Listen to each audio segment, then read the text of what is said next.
Hello, everyone, and welcome to Season 2, Episode 2 of the Everyday Disciple podcast with me, Seth Burris, and my guest today, Joseph. Joseph, how's it going, man? Pretty good.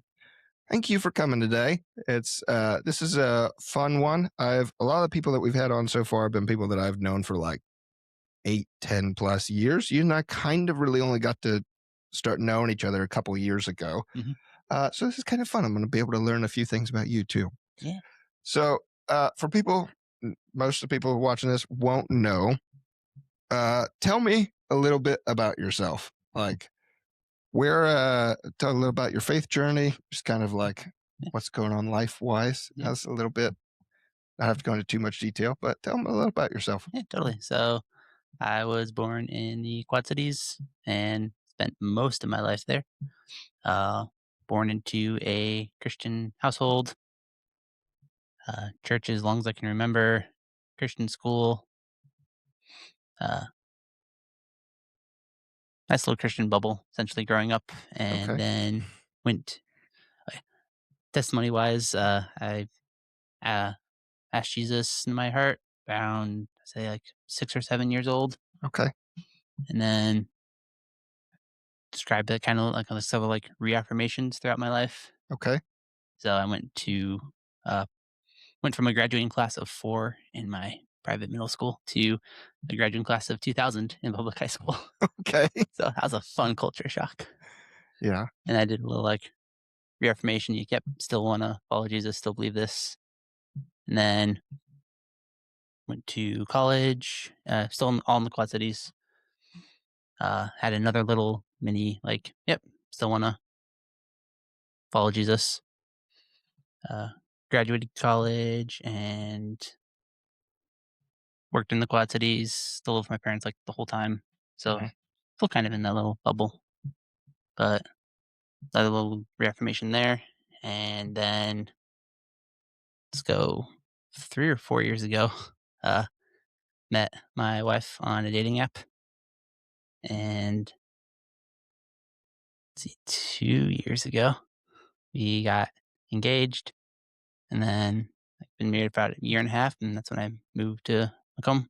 Mm. And then last year had a baby. Yeah. Yes. Very cute baby. Yeah. Yeah.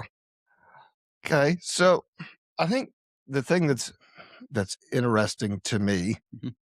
is the idea of like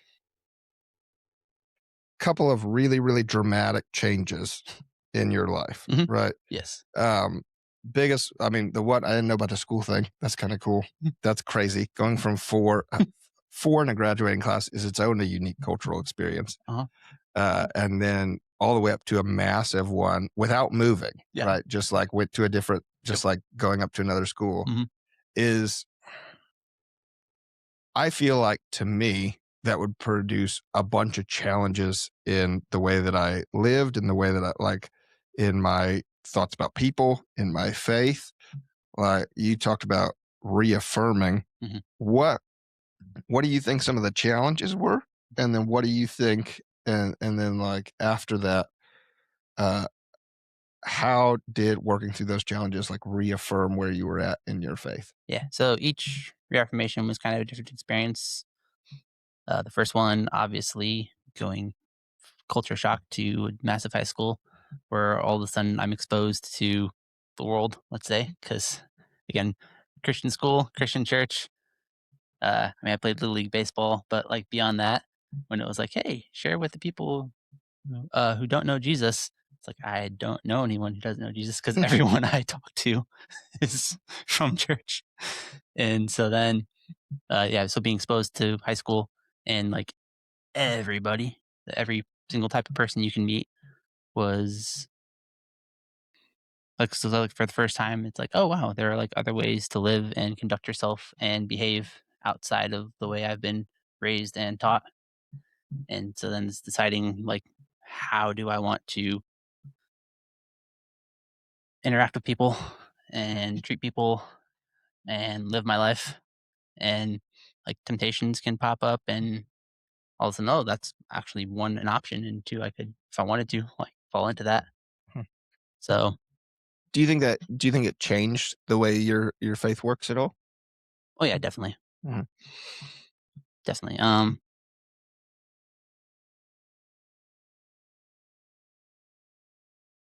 Yeah, in high school it grew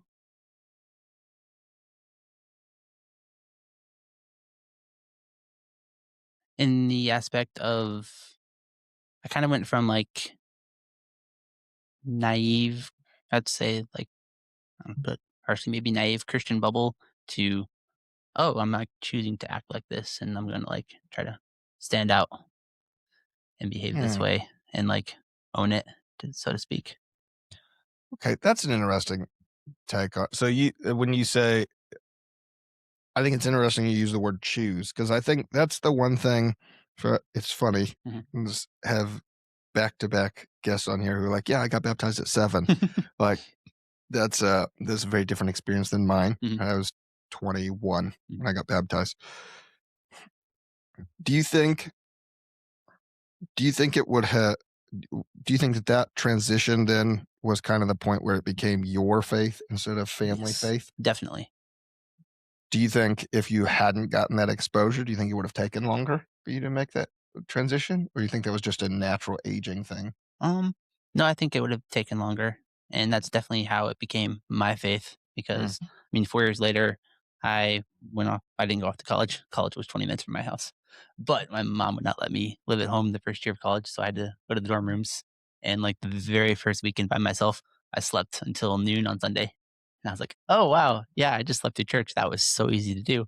mhm, Um, I don't want to do that. I need to like get involved and force myself to be there, mhm, and the high school years kind of helped grow that like desire and mhm, strengthen my faith to the point where I was like, oh shoot, yeah, no, I need to do this.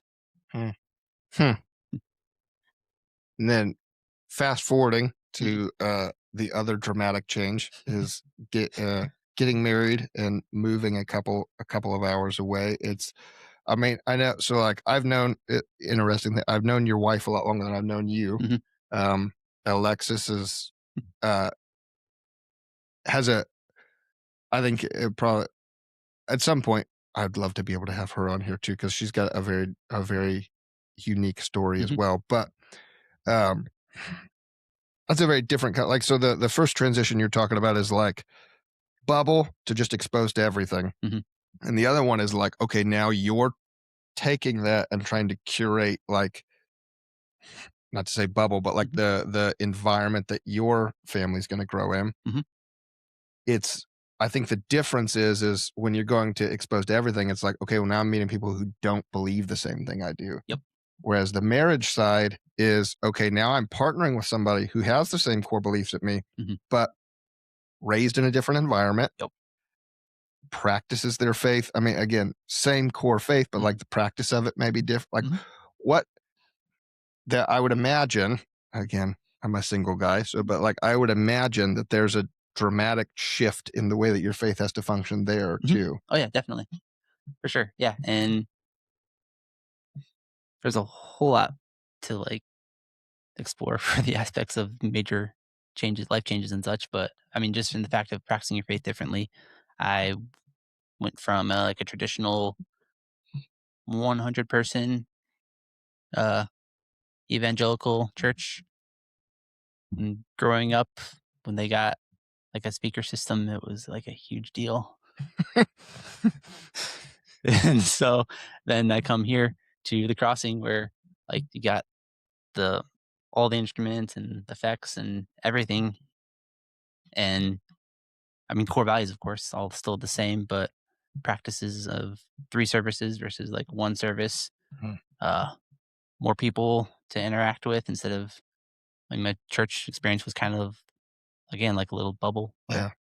like you Or kind of knew everyone. when you come to a church and it's like, well, actually, our children's ministry has more people than we put through in an entire weekend. Yeah, exactly. That's going to be a lot of changes there. Uh-huh. Yeah, I mean, it's. I mean, my parents' church is like they were thrilled to death getting 50 people at Christmas, Mhm. and then come here and it's like, well, actually, we had 50 students in our middle school Yeah. service this week. Mhm.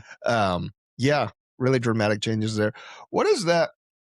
So this is one that for me as somebody who's not married is Mhm, always a very interesting conversation is when you come into that same faith, mhm, kind of a different experience in growing it. mhm, You come into that and it's a partnership. mhm. What does to you in your experience, what has leading in that been like? Leading because you're Yeah, leading a partnership. exactly.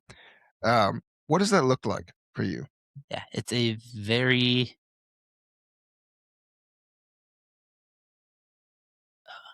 tricky balance because you have to lead your wife, but you can't like force her to do things, Mhm. and but you still have to lead. And I would say I'm not the most aggressive person, so I have to like Nick is chuckling over there. Nick, are you saying? I think Nick's thinking, yeah, aggression's not the tactic. Watching this yeah. about it. Sorry, go ahead. No, yeah, no, no, it's I great. saw him start cracking over there a little. Yeah, yeah. No, not even aggressive too. Just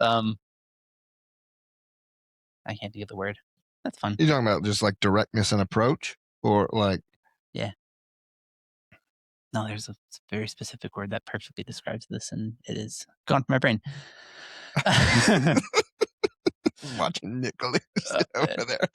Uh, But yeah, no. So like, is your decision to make sure, like, if you like on Sundays, like you, if your family does not make it to church, that's like on you, mm, and like the spiritual direction of the household is like on you per se, mhm, and your wife, at least my wife, like wants to be led spiritually. So like making sure we're both getting in the word and growing in our faith and asking questions and having discussions. And so you balance all that with she's also like her very own person. And mhm, I mean, like she has her own thoughts and desires and opinions on the way things should go. mhm. And you can't just like barrel over that because I'm the head of the household. You have to, Well, yeah, I know, yeah. but I, yeah. hmm. I do. I just find, yeah, I've found it interesting because I've come to the point where I feel like pretty much every married guy that I've talked to has kind of said a different version of the same thing, Mhm. where it's the idea of everything is my fault, even if not everything is my decision. Yep. And it's our decision, but it's like it actually don't care if she takes this thought. My thought is going to be everything is our decision, Mhm. everything is my fault. Yeah. And that, like, that's a interesting thing because I think if that's a mutual thing, Mhm. then what you have is a marriage where both people are like serving each other. Yeah. And that role then, like, I think everything kind of falls in like that. I think that's to me again, as with all my inexperience, is that's the situation that allows you to be able to trust each other's judgment on stuff. Mhm. Um, Yeah, and I mean, that's a great way to put it is like, yeah, my fault, to put it nicerly, it's my more nicely, more nice. Wow. It is my responsibility. mhm, So, like, we're gonna make this decision together. If things go wrong, it's my responsibility to fix what went mhm. wrong. Hmm. What what ways do you think that you've grown the most from your the challenges of marriage? Yeah. I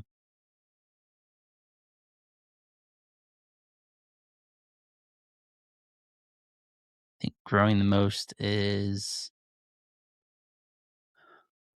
trusting and leaning on God, Mhm, because Alexis was my first ever girlfriend, and I went into it with, I have no idea what I'm doing, so I'm just going to trust God for all of it, and mhm, that worked great.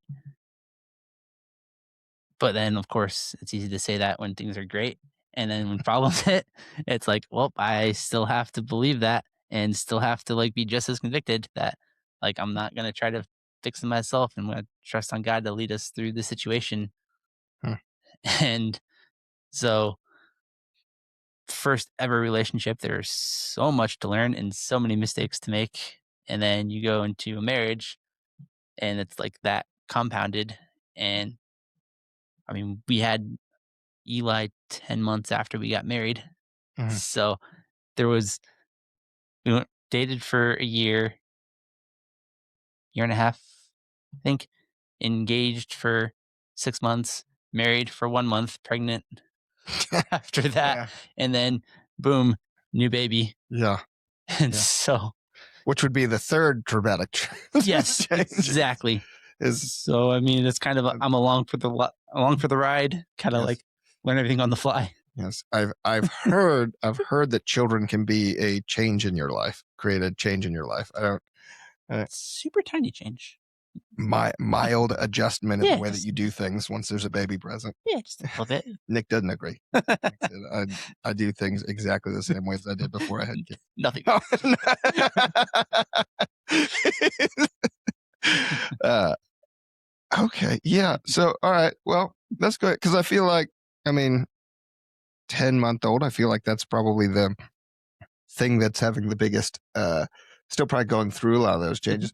What are the things, this is always a question I think is interesting to be able to ask guys who are either newly married or new fathers, mhm, especially, is like, what do you feel like you've learned about yourself through that? Like, what has God shown you through that process?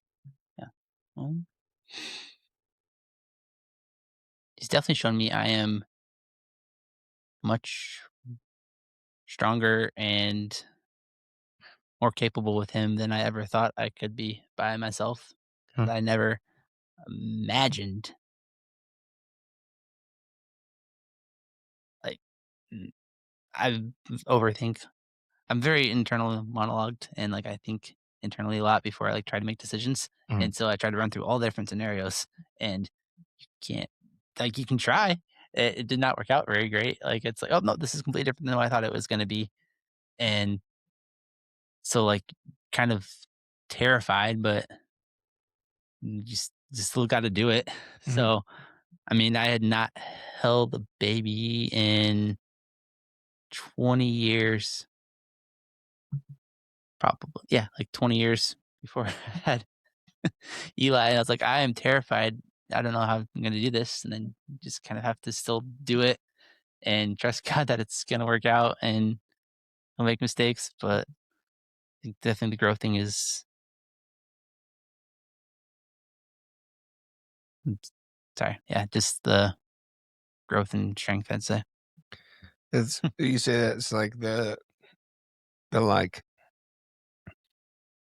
worry that comes in there is like, oh, I haven't held a baby in 20 years. What if I drop him? Uh huh. Kind of a Oh, thing. yeah. Oh, It's yeah. like it's I think it's I think it's interesting because I'm sure that there's a lot of people who fall into this of like a lot of expecting fathers who fall into this. Like what are those sorts of like worries or lies the enemy tries to put in Mm-hmm. for those? I mean, that I'm sure that applies with the marriage thing too. Oh, But like for sure. Yeah. what do you feel? What do you feel like those sorts of things are for Um, you?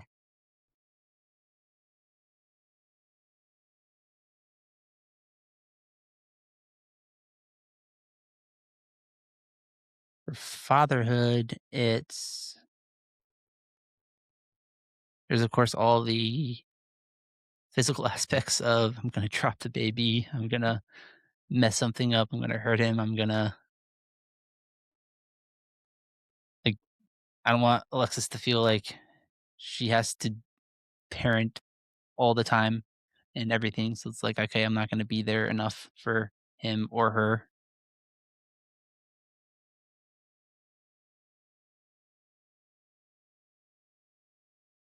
Baby wise, it's, I'm going to naively say this. I'm going to say it's kind of easier because he's not like consciously making his own decisions yet. Mm, And so we haven't even gotten to the aspect where, oh, yeah, I could like lead you wrong. And mm. I mean, I think like the biggest fear you hear is like, "Oh, yeah, you say the wrong thing one time, you've screwed your child up forever." And they'll be in therapy, "Oh, yeah, my dad did this growing up, and oh, man." Mm, Uh, mm, marriage-wise,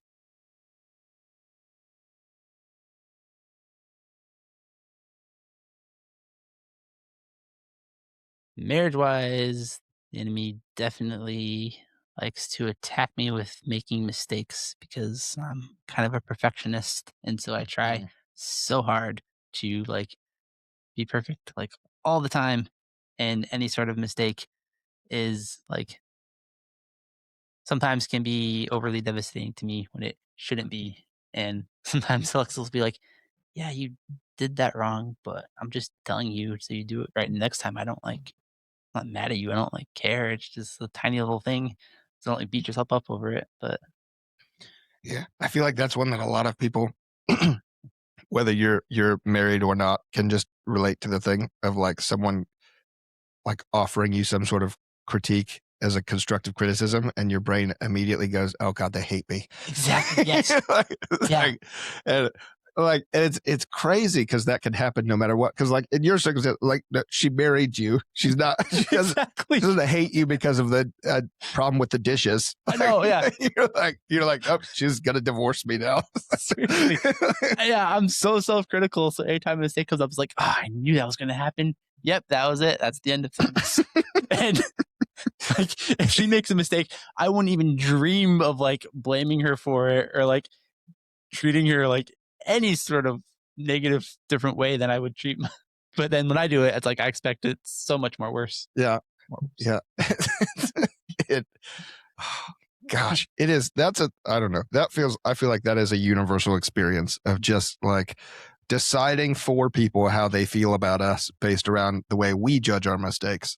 Right. And like, it's, and not like when I look at the people I love, it's like one of the things I love about a lot of the people that I know is the amount of grace that they give me. And yet the moment that I mess up, I'm like, oh gosh, the grace they have is about to run out. I've used it all up. And that's never, no evidence for Yeah. that, by the way. That's never happened in my life. Nope. It's like the like two people ever that I could think that were, it was like, that was actually probably a pretty good thing that we had that experience then, because it removed people who probably didn't need to be in my life. Yeah. But yeah, that one, like that I can relate to for sure. Yeah. It's, and I think the thing that's really interesting with that, and it's, we're specifically talking about like for you the experience of being newly married and being a dad, but like within any time that I feel like I've asked God for like growth, normally the way that that comes about is God just gives me more of those opportunities. Uh-huh. Like you're talking about like, the stresses of, and I'm like, just, I'm going to ring some stuff off because Right. I've heard it a lot of times of like, Mhm. oh, I want to, like you talked about time, right? Or like, oh, financial provisions, stuff like that. And I just, not to, not to divulge anything from your life, but like having been in a small group Mhm. of like, you know, it's almost like God goes, okay, well, you want to get better at this. We're going to shove you into the chaos. Uh-huh. Like, we could go into the house thing, right? Or Yeah. like just whatever, where he's like, okay, so what I'm going to do is force you to have to trust me more Yep. because otherwise you'll drown. Uh-huh. So, and it's crazy to me how that works.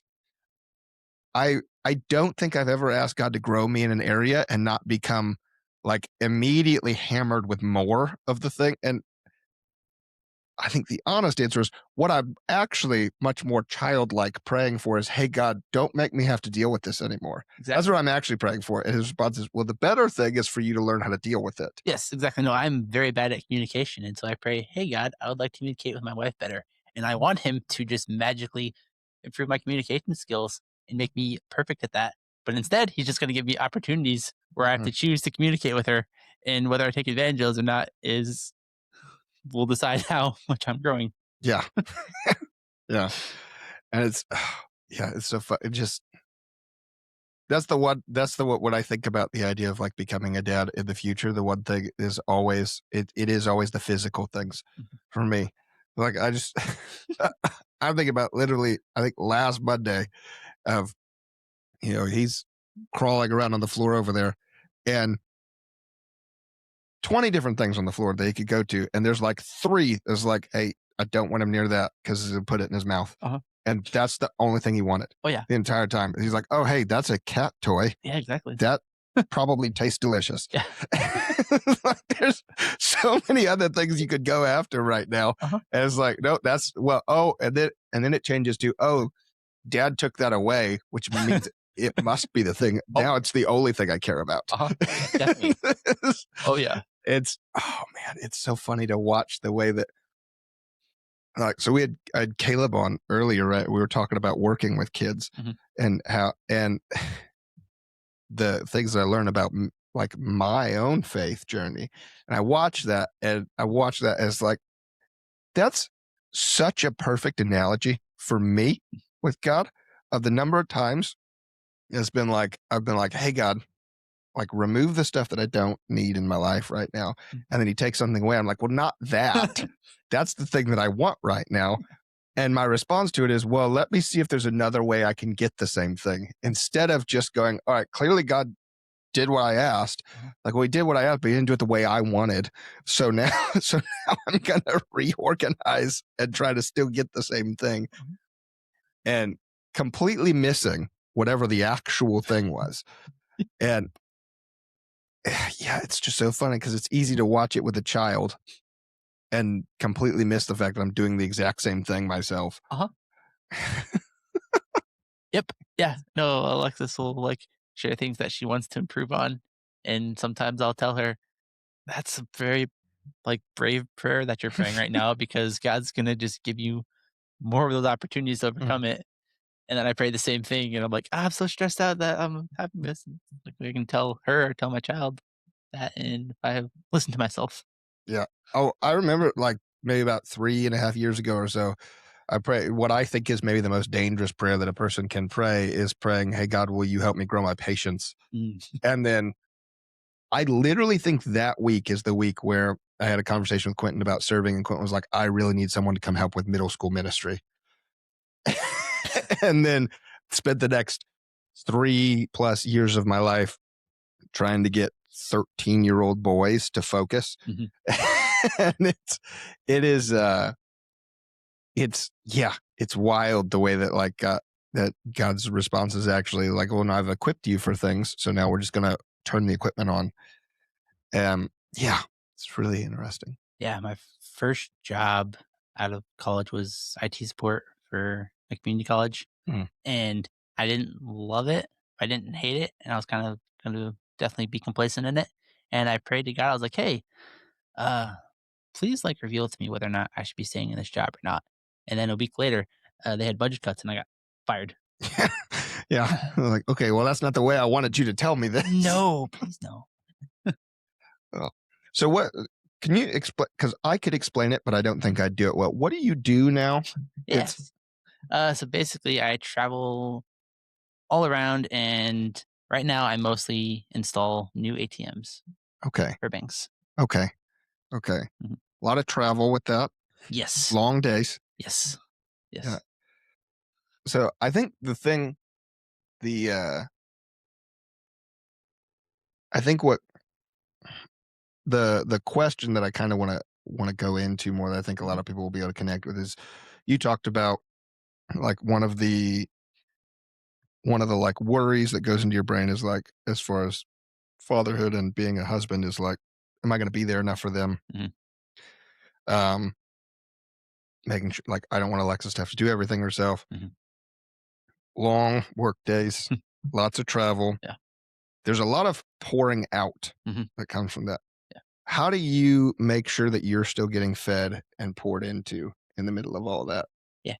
Not very well. We're in the Okay. middle of learning to do that better because Okay. that was, yeah, I kind of missed that with like the challenge of new marriage and new father is I'm like trying so hard to be everything for everyone all the time that like Mhm. I would just burn myself out constantly. Mhm. And let's just be like, hey, do you want to like relax? And I'm like, no, I have so many things around the house I have to get done. And then I would just go to bed and then wake up and instantly be on and have to just go insane. Okay. What are some of the So things? What are the some? way, yeah, the way I'm learning that is, well, basically, thank you to my wife because she basically has like hammers on my brain. Hey, it is okay if like this door handle is not fixed today. This can happen eventually. Mhm. And that helped a lot where it was instead of me having to like walk into a room and see 20 different projects I have to do right now, it'd Mhm. be like, there, here are like the two important things that I like to get done today. And beyond that, if you want to go do stuff, go for it. If you want to relax, you can do that too. Mm. Yeah, I mean, I've had I mean, I have significantly more free time than you do, but, like, I have had those things too where it's like it's a balance because there is also a point where it's like, if this isn't fixed, I actually can't relax, Hmm. and so it was like the most relaxing thing for me today is checking a bunch of stuff off my list. Hmm. There's also times where, like, your brain and your body are gonna be like, "If you don't sit down, we're just gonna quit." Hmm. Like, there's no there and it is that is a thing of just, like, learning yourself of going, sometimes I have to take time Hmm. because if I don't take time, I'm not gonna have time for a long time, so I need to take time now. Oh yeah. Yeah. Um, Cause for like, I'd say years, like I would find I'd only feel, like, accomplished when I checked something off a list, so it's like, mhm. "Alright, now I have this." But my list was, like, 200 things, and I would just keep adding stuff to the list, and I'd check more stuff off and add to it, and it wasn't, like, fulfilling, and I was just burning myself out constantly. How do you feed yourself spiritually in the middle of all that? Yeah. Having so they're long hours, bless that, uh, usually at least at minimum 2 hours a day, I'm driving. Perks of living in Macomb where Mhm, all the there's a few quite there's, most of the banks are far away, so I have mhm, lots of driving time. So I can uh, listen to spiritual podcasts, listen to the Bible, pray. Uh, Lots of good opportunities there while driving. hmm, yeah, And then Alexis, she will study her Bible, usually when the baby's napping. And oh yeah, it's another way for me to kind of feed myself is when she's sitting down and studying the Bible instead of like I will go and I'll sit down like with her while the baby's napping and we kind of like go through it together. And of course we're trying to like raise our son in a Christian household, and so we're trying to model an example, mhm, spiritual growth and feeding ourselves, feeding him spiritually. mhm. So I'm kind of like forced to feed myself spiritually in order to be an example for him, which has the benefit, of course, feeding myself. Yeah, it's an interesting thing that I've heard from a lot of, um, married married Christian couples I've known is the I think when I hear people talk about, like, correctly feeding, like, intimacy in your marriage, a lot of times people will focus on, like, uh, domestic economy Hmm. and, like, the call it, like, physical intimacy Hmm. in terms of the relationship, Hmm. and but the people whose marriages seem to be very, very healthy, a lot of times, it's also ensuring the spiritual intimacy of, like, a shared spiritual growth Hmm. balanced with your own stuff. Because like, I know I mean, it's for one thing, like, you've been very gracious. We lost the host to our small group, our friend Logan, who was on here. Uh, that made it sound like he died. Logan moved a couple months ago, and you've been very gracious to open your house to us every week. Let us invade your house every week um, for small groups, and that's the thing that I think has been. I don't know for all the like ministry stuff that I have been able to do, and all the growth that I've experienced through just like working with the church and the people that I've gotten to know there. It's by far the biggest growth that I've had in my life has always come from like peer small groups. Hmm. Definitely. Um, and so I just wonder, like, for you, what the thing that I um, really appreciate about those is being able to. I'm trying to think of the way I want to word this. Being the shared experience of just being a of being a Christian man, Hmm. um, is something that I think for a long time we weren't great at. Like, and when I say we, I mean like the like big C church, especially in the West, Mhm. has just not not always done a good job as far as handling uh men being able to share those experiences. And so for you, like what for people who might be like afraid of that, because it is intimidating the first time you like walk into a room. It's like actually we're gonna talk through the things that I'm feeling Yeah. I'm struggling with right now. What kind of a role do you feel like that plays for you in your spiritual walk? Uh, Massive, because I mean, you mentioned big C church society. I feel like too in general has a giant problem with like men don't talk about their feelings because that makes them like weak or too emotional or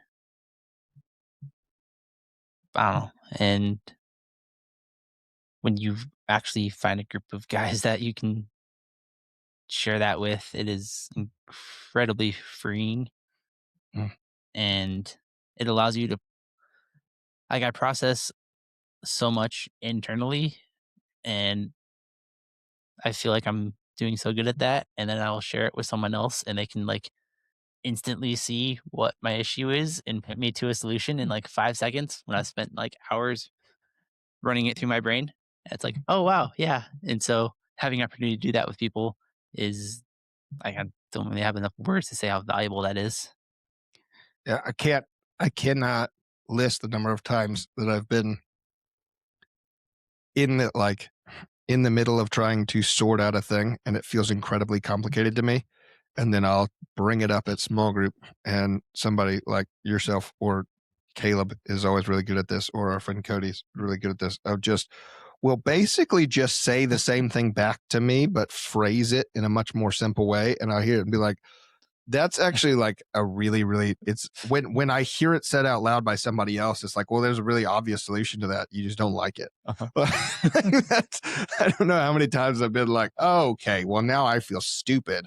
It's said that way. Yeah. And I do think that that's the benefit. I think that's one of the biggest benefits of having separate small and it's interesting the within small groups there's a it's always surprising to me how much of a different dynamic there is based around what like the kind of small group and specifically um small groups that are split by gender Mhm, versus like combined small groups produce very very very different learning mhm, in my experience. Both of them produce extremely valuable learning but in a different way. mhm, And like just what I mean by that is like in my experience uh there's a level of nuanced wisdom that I get from being in small groups that women are present in that I don't get with guys. mhm, But when I'm in a small group that is just guys, it's God does a really good job of using those guys to rebuke me in a very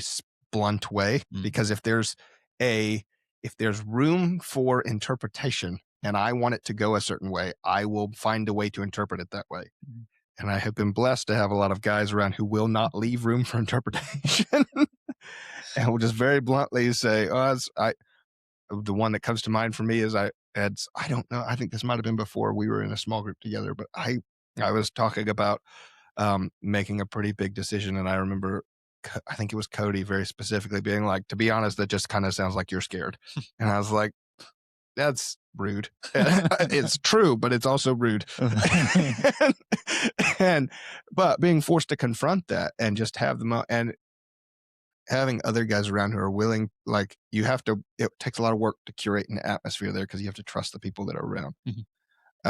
Which I think as the host, you do a very good job of that. Thank you. Um, but yeah, it's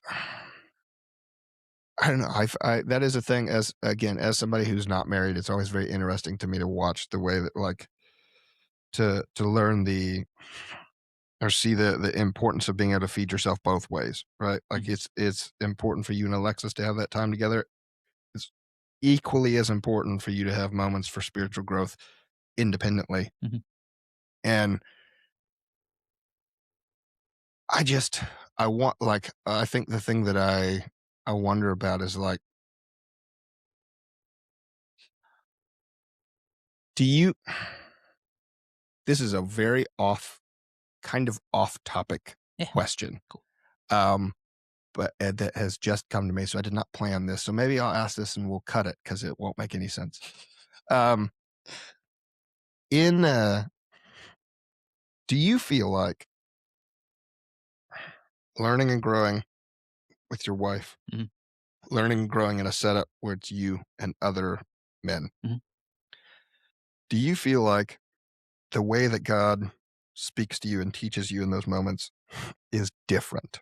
mhm. Definitely. How do you feel like it's different?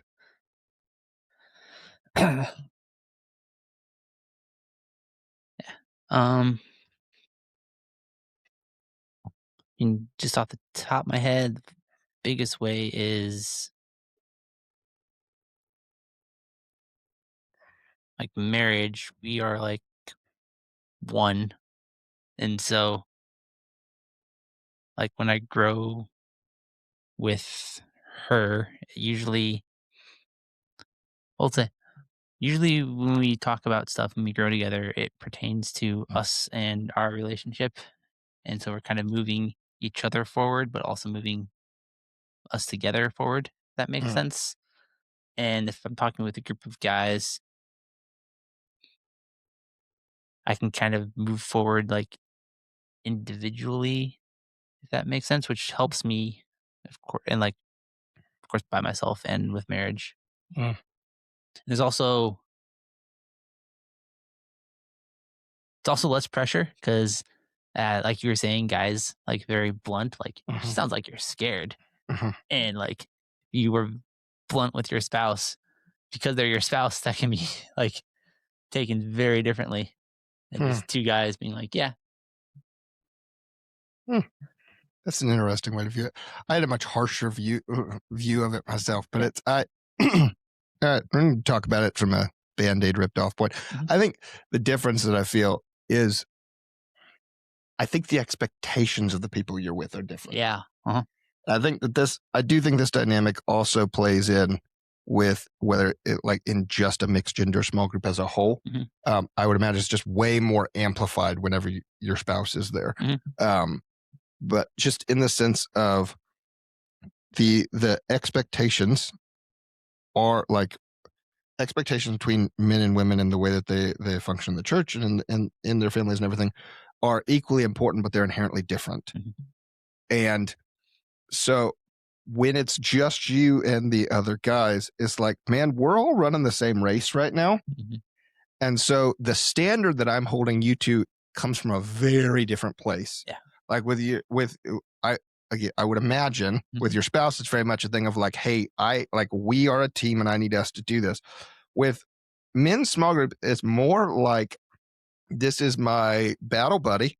mhm, And it's like, dude, you got to be performing. yeah, I need you. Whereas, like with the spouse, is like, okay, we got to have okay, let's figure out how we can grow with this. mhm, With the guys, it's like, listen, man, I actually like I don't have time for you to whine right now.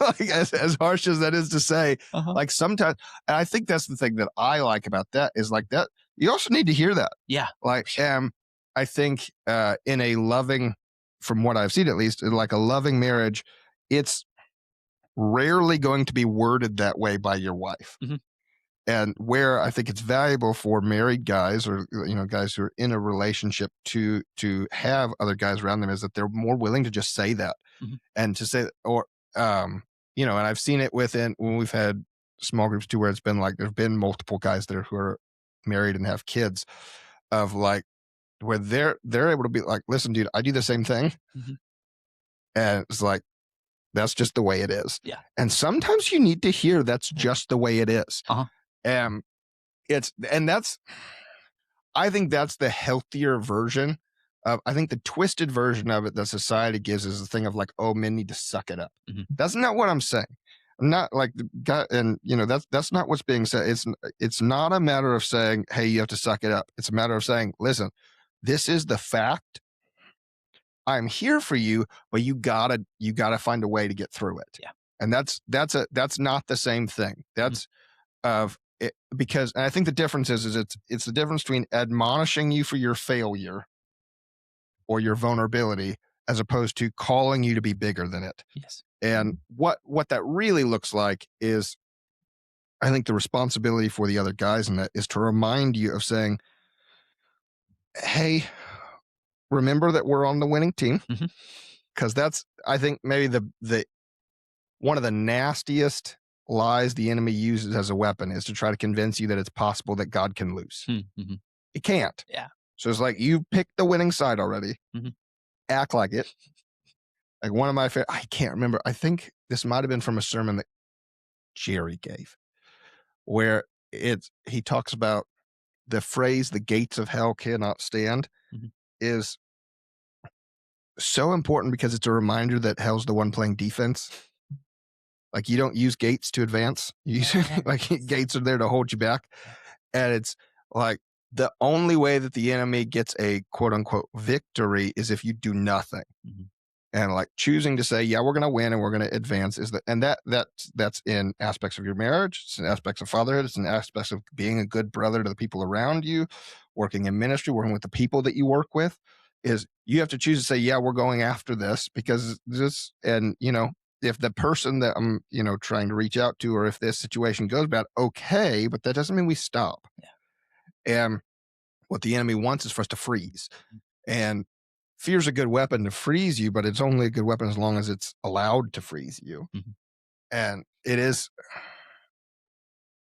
I personally get very encouraged by being in those rooms because you get to hear the win stories about it.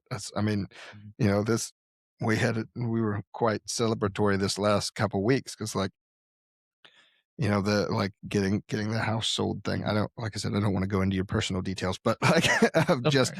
of with you were trying to get two different houses sold, Yes. neither one of which was the house you were living in, Right. and almost get there, and then all of a sudden it's like, hey, there's a whole bunch of things that we're worried about all of a sudden, Oh, and it's like, oh my gosh, am I going to take a total bath on this house? oh. And God comes through in that. Yeah. He does. He did. Uh-huh. And like that's now the next time, because there's always a next time, right? The next time there's like, hey, there's a thing I'm financially concerned about with this. It's like, yeah, but do you remember how bad it was before and how God came through with that? That's the like that's where the long-term growth comes in, but you got to get through it first. Mhm. And it's important to be able to have guys who can go like, okay, but like that's kind of the way it is right now. Yeah. And yeah, it's I just think that that's an invaluable tool for guys to have. So like for anybody who's listening, if you're not involved like in a small group or Bible study or something, I would really encourage you find it. If you got to go to a different, like if you have to like attend the church that you're at now and then find another church that will offer you a small group opportunity like that, do that. Do both. That's perfectly fine. We've had small groups before. We've had a guy who didn't attend our church come to the small group because there wasn't an option that fit him. Like that is the church community that's supposed to be functioning Oh, there. yeah. And don't miss out on those opportunities because it's really important. Like the iron sharpens iron phrase is not just a cool phrase. It's a real experience that it's really important for you to have. It really is. Mhm. So one of the last things that I want to ask you about then, just because I like to take this opportunity Mhm. when we have the guys on, then is I understand your wife was your first girlfriend and all that, but Mhm. for guys who are, say post college Mhm. and they are single and they're in that market, Mhm. what advice do you have in terms of uh, being a Christian, looking towards finding a spouse, or like if they're dating, trying to figure out is this my wife? Mhm. Like, what is that? What do you have any advice for that? Or Yeah. So she was my first girlfriend. I was 27 or 28. So I've been a good long time as just a single Christian post college. Uh, Biggest advice I would say is you have to find a balance of like being content and happy with yourself and your circumstances Mhm, as a single guy, and like being okay if you live the rest of your life a single guy. mhm, Because mhm, like if not, you will like you might try to force a relationship just because you think it's your only option, or mhm, I mean, or you just spend every day miserable because you're single, mhm, and then you're just not a very happy person. mhm, And so it's like a balance of like not being, because I mean, obviously, plenty of people are called to singleness, and that's mhm, like biblically, Paul. I wish every person was single like I am, mhm, and so like it's fine if you're single, but if you do believe that you are like called to marriage or being a father, then you still like need to try to find that balance of pursuing that while still being content and okay with where you're at in life. mhm. Yeah, and I mean, I don't know, maybe I am the best person to speak about this, but like, just, I mean, it's, I think the two things are: one, it's okay to feel that way, Mhm. right? It was really not probably until about a couple years ago that I was actually just like okay being single. Mhm. Um, it's,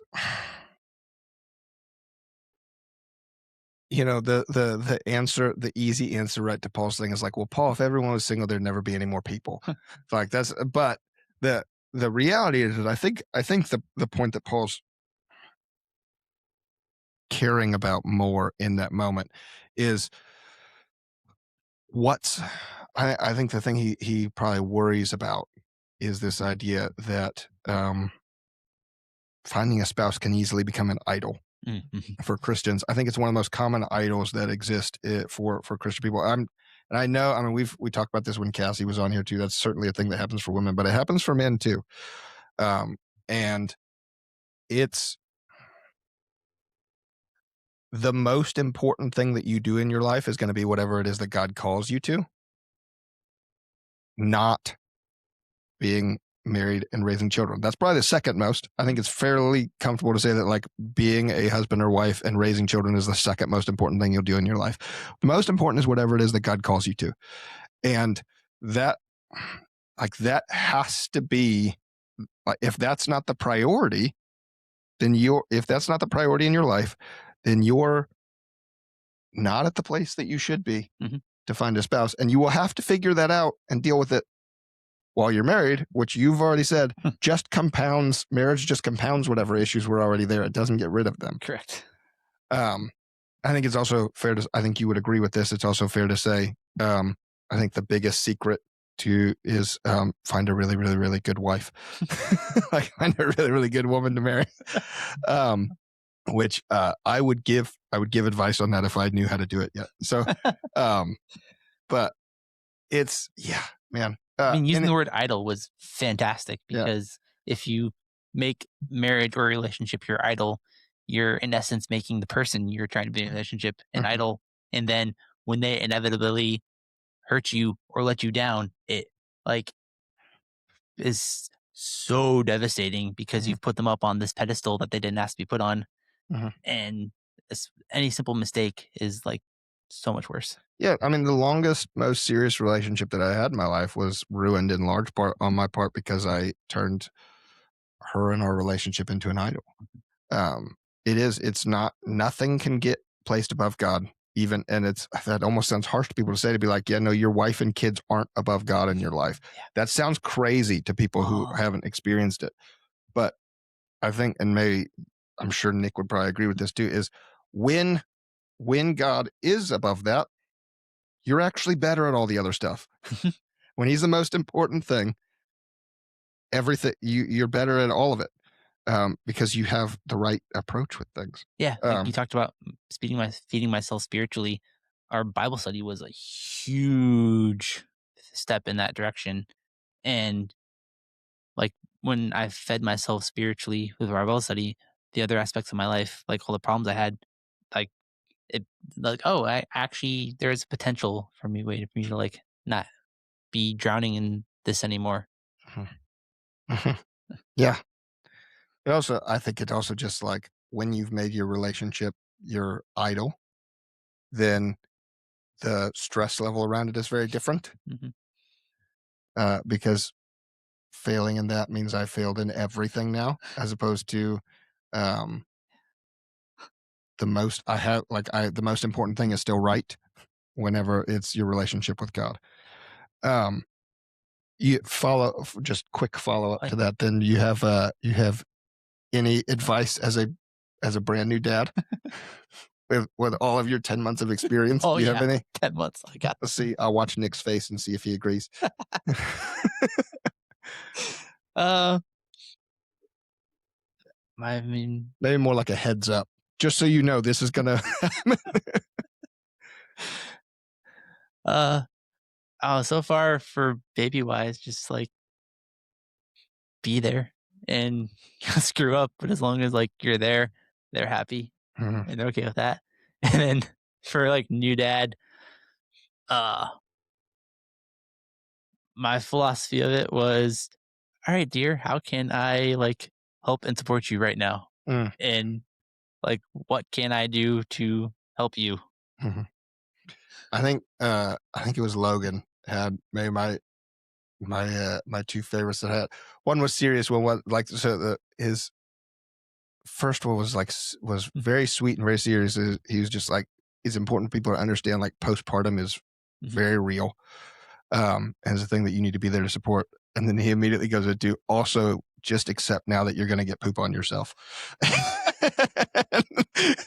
and, and but yeah, Yeah, I mean, if you want to be real and joking wise, uh, best way to support as a dad, change all the poopy diapers. mm, That's a good way. mm, And then like real, of course, postpartum's real, and postpartum is real for dads too. mm, And so like recognize that in other dads, and then try to recognize that in yourself. Because I spent months like severely depressed. Like, wait, oh, this is postpartum depression. It's not just the mom. Actually, I have it too. Huh? mm, mm. Yeah. Yeah, that's a really good one. Uh, so just to go ahead and wrap us up here, favorite question for everybody, right now, at least in your life, what's your favorite Bible verse and why? Yeah. Right now, favorite Bible verse is 2 Corinthians 12:9. But he said to me, my grace is sufficient for you, for my power is made perfect in weakness. Therefore, I will boast all the more gladly about my weaknesses, so that Christ's power may rest on me. Mm, And currently, the favorite verse, because kind of like in the theme of my life and this conversation and topics, is like I try to do things and accomplish things and like be the perfect husband, perfect father, perfect employee, do all the house projects, get everything done, and like I am evidently going to fail. And God works most powerfully when I am like at my weakest and my most broken. And mhm, like when I read the Bible, one of the things that like stands out to me the most is that God's favorite situation is a person with like no skills that no one expects to be able to do the thing, and then He empowers them to accomplish these incredible feats. mhm, And so I just kind of take comfort in that verse of like, anytime I'm feeling down and weak at myself, I should be like Paul said, I should be rejoicing in that, mhm, because if I can like channel God and be like, hey, admit I'm not capable of doing this, then He can do incredible things. mhm. I really like that. That's good. Yeah, my grace is sufficient for you. Oh, Need that reminder sometimes. oh yeah. So, all right. Well, Joseph, thank you very much for coming on. Oh yeah. This is a fun one. I like being able to do ones with people that I like. Sometimes when I had Roger on, like Roger and I were roommates for 8 years, is like, all right, I don't know how much I'm going to learn about you in this conversation, but yeah, thank you, man. I really appreciate having you on. So, this has been episode 2 of season 2 of the Everyday Disciple podcast. If you like what we're doing here, go ahead and give us a like and subscribe so you'll know whenever we do this again. Thanks everybody for watching, and we will see you next time. Bye, everybody.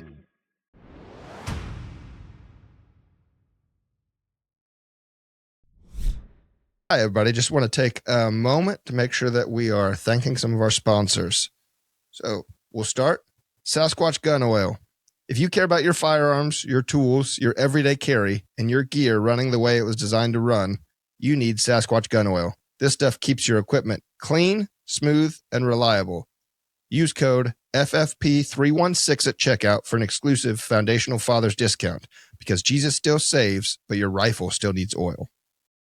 Thank you to Sabbath Coffee Roasters. Let's talk about the fuel of early mornings, late nights, devotion time, and legacy building conversations.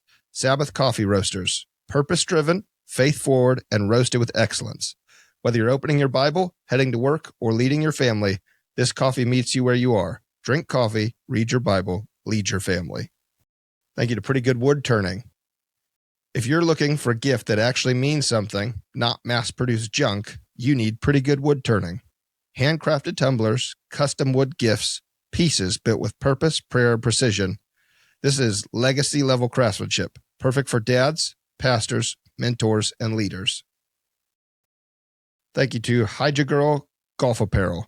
Now, let's talk about looking good while standing for truth. Hydra Girl Golf Apparel is respectfully rebellious, dangerously drippy, faith without apology. Whether you're on the course, on the street, or showing up boldly in everyday life, Hydra Girl helps you grip it, rip it, and look good doing it. Thank you to Legendary Real Estate Media. Real estate media made easy. So easy, it's legendary. Always have to thank the Intentionally Uncommon Initiative. This is the heartbeat behind what we do at Foundational Fathers, because average fathers don't build strong legacies. Intentional, uncommon fathers do.